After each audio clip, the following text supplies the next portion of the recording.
মাদারীপুরের রাজৈর উপজেলার ১৩৮টি প্রাইমারি স্কুলের শিক্ষকরা আজ বুধবার বিকাল ৪:৩০টায় মানববন্ধন ও স্মারকলিপি প্রদান করেছে। প্রধান শিক্ষকদের নবম গ্রেড এবং সহকারী শিক্ষকদের দশম গ্রেডের দাবিতে তারা এই মানববন্ধন ও স্মারকলিপি পেশ করে। মানববন্ধন শেষে শিক্ষক নেতারা বক্তব্য প্রদান করে।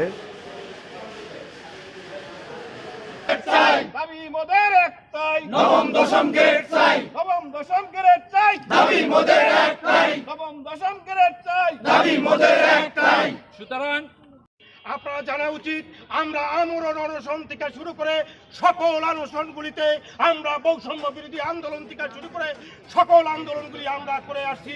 কিন্তু এই সরকারের, বিগত সরকারের কিছু ঘাপটি মারা লোক যারা নাকি আমাদের এই প্রাথমিক শিক্ষা ব্যবস্থাকে ধ্বংস করার জন্য এবং শিক্ষা ব্যবস্থাকে পায়তারা মানে নিচে নামানোর জন্য বিভিন্নভাবে ঘাপটি মেরে বসে থাকা লোকজনগুলি আমাদেরকে আমাদের যে ন্যায্য অধিকার, যে দাবি, আমাদের যে বেতন বৈষম্যের যে দাবি, এই দাবিগুলি বাস্তবায়ন করতে দেয়নি তারা।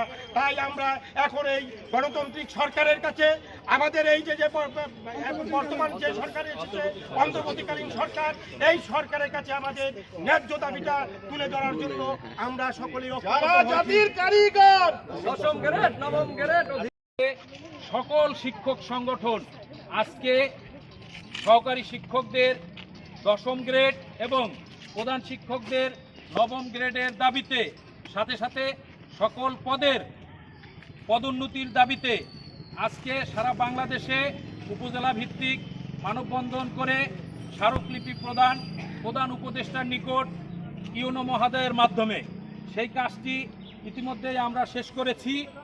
আগামীকালকে জেলা পর্যায়ে মানববন্ধন করে স্মারকলিপি প্রদান ডিসি মহোদয়ের মাধ্যমে মাননীয় প্রধান উপদেষ্টা বরাবরে আমাদের ন্যায্য দাবি, সারা বাংলাদেশের শিক্ষকদের ন্যায্য দাবি, সহকারী শিক্ষকদের দশম গ্রেড, প্রধান শিক্ষকদের নবম গ্রেডে বেতন স্কেল নির্ধারণ করা।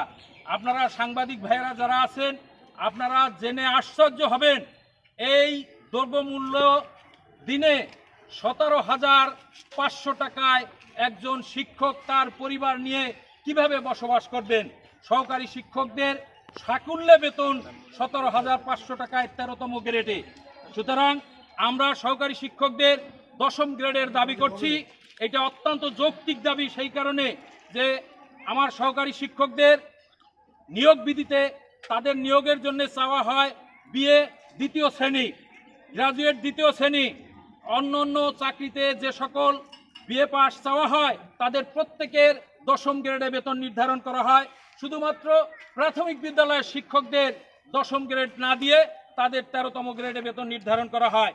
এই জন্যে একটি যৌক্তিক দাবি, যে শিক্ষকের প্রাণের দাবি, সহকারী শিক্ষকদের দশম গ্রেড এবং প্রধান শিক্ষকদের নবম গ্রেড দিয়ে উন্নত করে বাংলাদেশের শিক্ষক সমাজকে দারিদ্র্য মুক্ত করার জন্য অনুরোধ জানাচ্ছি।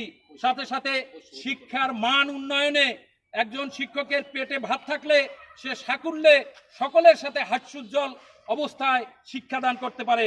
কিন্তু তার যদি মনে হয় যে 17,500 টাকায় আমি এই মাসের 5 দিন 10 দিন চলতে পারবো না, তাহলে তাকে অবশ্যই প্রাইভেট পড়াইতে হবে, না হলে অন্য কোনো কাজকর্ম করতে হবে, না হলে এই বাংলাদেশে বেঁচে থাকার মতো কোনো অধিকার তার।